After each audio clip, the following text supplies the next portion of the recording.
Yo, what is going on, guys? Bruin Steel here. Welcome back to another WWE broadcast. I'm your host, Bruin Steel, and today I'm recapping the Friday Night Smackdown that took place November 22nd, 2024, and it took place in the Delta Center in Salt Lake City, in Utah. And yeah. But before we get started, just want to let you guys know that my friend Canadian Yorker cannot make it tonight. He's been super busy, and I've been kind of busy as well. But I've been trying to get these WWE broadcasts out for you guys. But before we start, I just want to mention that me, Canadian Yorker, and our friend Joey. By the way, Joey, happy birthday! It's my friend's 33rd birthday, so he just turned 33. So happy birthday to our friend Joey. But me, our friend Joey, and Canadian Yorker, we're headed to Monday Night Raw, which is taking place Boston, December 16th. So be sure to check that out. I'm gonna be at the event with live. There's going to be full matches and the two blogs. This show is also going to be a double taping, so it's going to be December 16th and the 23rd showing. So it's excited because it's going to be my first double taping, so I can't wait for that. But mark your calendars, December 16th. We're staying there for one night. Me, Canadian Yorker, and Joey. Be sure to check it out once my blog are out, once the full matches are out. So yeah, let's get started with this Friday Night Smackdown. The show starts off with Solo Sikoa. We start off with the all-new, all-different Bloodline, including Big Bronson Reed. Solo Sikoa gets on the mic and says that he and his crew are ready to dominate War Games and tells Roman Reigns he's ready to accept his surrender. And once he does, Roman and his crew can finally acknowledge him. We see Solo. It was a pretty short opening segment. You know, obviously, we have to figure out who Roman's fifth man is going to be. So, Solo, is trying to, he wants Roman Reigns to surrender because it seems like Roman Reigns can't find a fifth man. So, but moving on to the first match of this Friday Night Smackdown, we got Bianca Belair versus Blair Davenport versus Chelsea Green. This is a Women's United States Championship Tournament first round. We saw Bayley won last week, so I guess the winner of this faces Bayley. I don't even remember the whole, bracket. But Bianca takes Green down for a cover to the floor, wipes her out. Davenport cuts her off. Double stop at the apron. Blair, Bianca shoulder thrusts on Blair Davenport to the corner. Mounted punches Green in with a Rough Rider, but Blair cuts her off in the corner with a double stomp. Bianca spine busters on Blair Davenport. Handspring moonsault. The knees are up. Drop kick and senton from Chelsea. Blair kicks out. Bianca German suplex both women cover on Davenport. Chelsea Green breaks it up. Chelsea Green with a suplex. Bianca with a 4-5-0 splash on Blair. Chelsea tries to steal it, but Bianca breaks it up and throws her into the barricade on the floor. Back inside cover, Davenport kicks out. But then Jade Cargill, there's a footage that goes to the backstage. Jade Cargill gets attacked. She's bloody. She's laid out on the hood of a car. A windshield of a car in the loaded dock, glass shattered. Bianca doesn't know if she wants to stay or go back. Bianca runs to the back to help her. Blair is down and out, and Chelsea Green returns to the ring, crucifix, but Chelsea kicks out. Davenport with a super kick suplex. Chelsea Green flirts over. Chelsea Green with the unprettiest. Chelsea Green defeats Bianca Belair and Blair Davenport.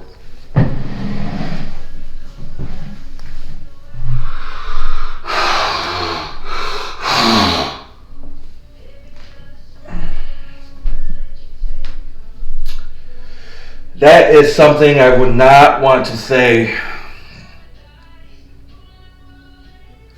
Fuck!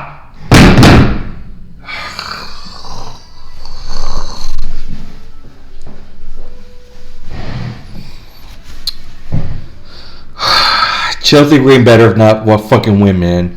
Chelsea Green better not fucking win the U.S. title, man. I swear to fucking God, man. I'm not gonna say anything. I hope someone beats Chelsea Green. I hope Chelsea Green never wins another championship. I hope whoever she faces in the singles match, I hope she gets destroyed. I hope whatever. I'm not gonna say anything. So yeah, let's move on. All right, so let's move on. So we see Jade get carted into the ambulance, and we see Bianca, Naomi, and Bayley with Nick Aldis. So obviously Jade Cargill is not going to be at War Games. So the question is, obviously Jade Cargill, I heard that she's getting written off because of an injury, I guess. But question is, who attacked Jade Cargill? I mean, people are saying that it might be Bianca, because we might have a whole, that whole Triple H and Shawn Michaels storyline, the whole Carmella Hayes and Trick William storyline, and also with Carlito and Dragon Lee, but we have to see what happens. But obviously Jade Cargill gets pulled out of the U.S. title bracket, so someone's going to replace her, plus someone's going to replace her for the Women's War Games. So that's just that. We see Shinsuke Nakamura with his broadcast with a dramatic promo video. Great to see Shinsuke doing his spooky promos. So he's basically targeting LA Knight.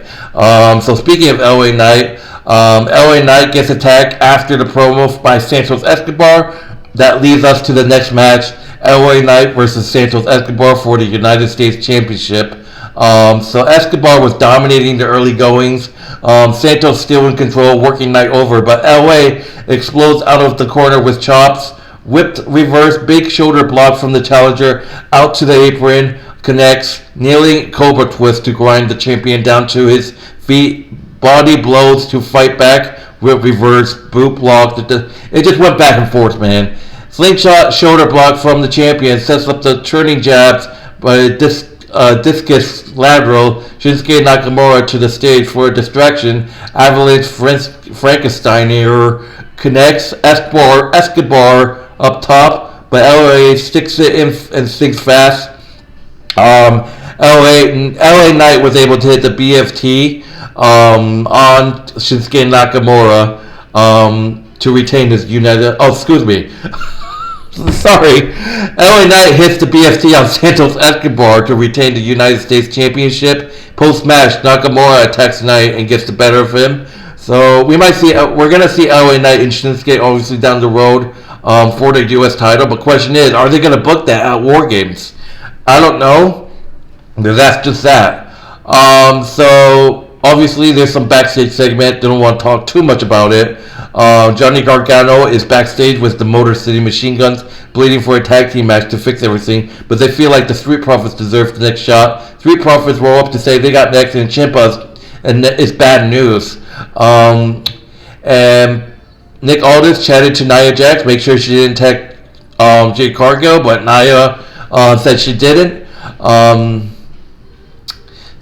then we got Cody Rhodes. The next segment, we got Cody Rhodes and Kevin Owens. The American Nightmare gets on mic and says Randy Orton definitely isn't here, but he doesn't buy 1 second that Kevin Owens isn't here either and demands that he come out to the ring right now.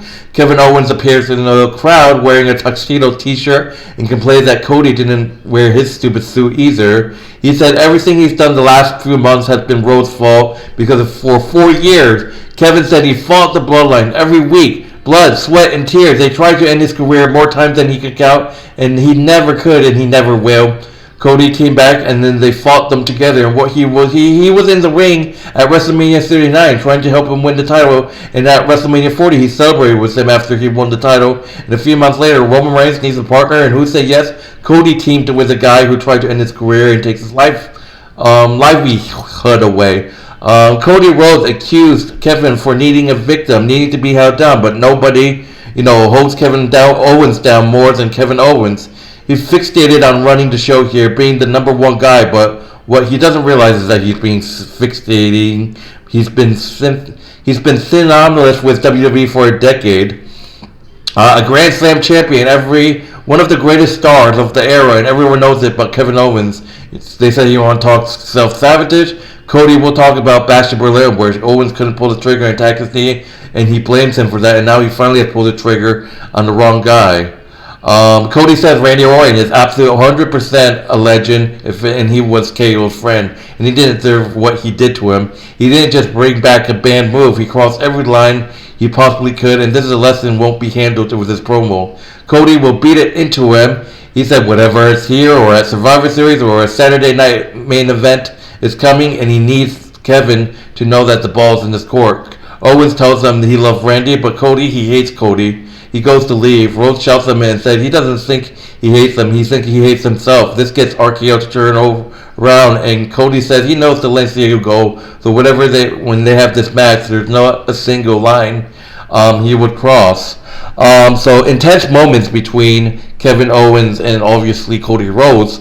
Question is Cody Rhodes going to defend the title? They should book that title match at War Games, Kevin Owens and Cody Rhodes, but we have to see what happens. We see the original Bloodline talking about who their fifth guy is. Roman shoots Cody Rhodes and Seth Rollins down as potential fifth, and he said that they don't need anything else. So, but anyways, moving on, we go on to the next match. We got Bayley and Naomi versus Candice LeRae and Tiffany Stratton. So all four of those are going to be. So obviously Candice LeRae and Tiffany Stratton is going to be in the War Games match, and Naomi as well. So we just obviously have to see who's the fifth woman's going to be. I can see Bayley maybe being the fifth member, but I mean, how is Bayley and Io Sky going to obviously coexist? But talking about this tag team match, Bayley and Naomi in control early. Bayley counters a double stomp into a schoolboy pin for 2. Tiffany Stratton tries to press the attack, stun her over the middle rope, cuts her up, cheap shot at Naomi, and she gets the role model in the corner for a tag to LeRae. Malfunction at the junction bickering, and Bayley almost makes the tag, and Candice hits the step up senton to cut her off. Nia Jax decides to get involved in throwing Naomi around. Obviously, Bayley and Naomi, they win by disqualification because Nia Jax decided to get involved. The post-match, the heels press their attack, but Io Sky makes the save. Liv Morgan and Raquel shows up, and Rhea Ripley makes her entrance and starts to beat candlesticks. She brings the candlesticks to the ring and beats up Raquel, Candice, and the brawl resolves. And yeah, Bayley and Naomi defeats pretty much Candice LeRae and Tiffany Stratton by disqualification. So, intense moment. Obviously, like I said, they're looking for a fifth woman because someone attacked Jade Cargill. I might do a video on that, sharing my thoughts who I think attacked Jade Cargill, but I'm not sure, honestly. But yeah. Alright, so moving on, we got Montez Ford versus Tommaso Ciampa in the one-on-one match. So Montez Ford, part of the Street Profits, and Tommaso Ciampa, who I think is going to turn heel really soon. I mean, I don't know if Johnny's going to turn heel. I mean, there's no indication that Johnny might turn heel with Ciampa, so I don't know what's going to happen. Montez Ford putting boots to him in the turnbuckle. Ciampa turns him around, right hand trading punches. Whip reverse, big drop kick from Montez, kick to the back cover for 2. Off the ropes, Tom with a big lat roll injury from Ford, sending him to the floor, and this dies him with a toe Cargill, sorry. Back and forth, Ciampa gets frustrated, underhooks, Ford fights him and lands a knee, kick from the apron off the top, and Tom blasts him with his running knee, jumping knee. Back body drop counters, Montez Ford with a right-up pin, defeating Tommaso Ciampa by pitfall. Post-match, Ciampa attacks Ford and Angela Dawkins makes a save. Johnny Gargano arrives to pull Dawkins off his buddy. Tom attacks Angela from behind, and John pulls him off to try to talk sense to him. Ciampa shoves Gargano to the mat, but Motor City Machine Guns make the save. So Montez Ford gets the win, but at a cost, gets attacked by Ciampa, the Motor City Machine Guns, and Johnny Gargano, and Angelo getting involved. So just make that triple threat tag team match, Triple H. Like, damn, we need to see that, man. But anyways, moving on, we got the main event segment. We got the all different Bloodline make their entrance. They got Solo Sikoa, Tonga Lola, Jacob Fatu, and Bronson Reed. The original Bloodline, Roman Reigns, main event Jey Uso, Big Jim Uso, and Sami Zayn makes their entrance. Solo says they're not here to fight, and he still loves all four of them, and he never stopped loving them. He wants them to understand that if the four of them join his bloodline, they could run this company for decades. They don't have a fifth man, they don't have a wise man, and they don't have a choice. He holds the microphone out for Reigns, and he takes it after a beat. Ladies and gentlemen, Paul Heyman is here, and he looks great. He does his usual intro and asks for forgiveness. He's been put through a table, and maybe his match is off. But 4 versus 5 doesn't commute for War Games. It's going to be 5 on 5. He points to the entrance. CM Punk returns as the 5th man for the original Bloodline. They hit the ring and set Solo's Bloodline packing, super kick, Superman punch, a spear, and go to sleep. And Sarah, Punk and Roman have a moment with Paul Heyman smiling in the background. So, what a moment, man. So, there you have it. CM Punk is going to be a 5th man. And I know people are confused. I was confused. I surely thought it was going to be Seth Rollins. But obviously, I think Seth Rollins has a lot to say. Because obviously 2 of the people he hates are teaming up together. Roman and CM Punk are teaming up together. So we can see Seth just coming uninvited to War Games and cost Roman the match. He could... I don't know if his feud... I don't know if Seth Rollins' feud with Bronson Reed is over. But I mean, it could happen. I mean, Seth could cost Bronson Reed the War Games and Roman's team could win. But I'm not quite sure. I mean, Solo got the better of Roman last time. So...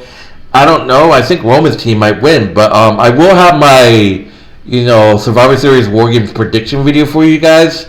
Maybe I think this week, sometime this week. Like I said, Canadian Yorker's busy. It's been busy for both of us, obviously. But man, CM Punk, man, and I don't know. It's like Paul Heyman. Please don't betray Roman, man. I think he's going to betray Roman because he's wearing a similar suit than Solo's. Or he could just go back to CM Punk, being CM Punk's manager. CM Punk can turn heel, maybe? I don't know. But man, what a show. Let's go into the grading of the show. I thought it was a great show. Goosebumps. I think everyone was expecting Seth Rollins to be the 5th man. But no, it was CM Punk because obviously CM Punk is a Paul Heyman guy. Roman is a Paul Heyman guy. Whatever. But I give the show an A-. It was great. Not that big of a grading, but it is what it is. But anyways, my name is Bruin Steele. Thank you guys for watching this broadcast. I apologize for Canadian Yorker for not showing up tonight. He's busy. But anyways, just once again, just another announcement that me, Canadian Yorker, our friend Joey, by the way, it's his birthday. I said that. The 3 of us are going to Boston December 16th for one day. We're staying there for one night. We're heading over there for WWE Monday Night Raw. So I will be uploading full matches and we'll have my blog. I'll have 2 blogs actually because the December 16th is actually a double taping. So they're going to show December 16th show and the 23rd show. So I can't wait for that. I got a bunch of full matches to make, blogs. So be sure to check that out. A couple days after. I'm probably not going to edit the videos once I get home, which is later on that week. But anyways, my name is Bruce Steele. Thank you guys for watching. And I'll see you guys in the next broadcast. And like I said, I don't know when the next broadcast Canadian Yorker is going to do because he's been busy. He said he was going to make it tonight, but no, unfortunately, I guess he's busy, but that's just that. But anyway, see you guys in the next broadcast. Take it easy, guys. Enjoy the rest of your night. See you guys later.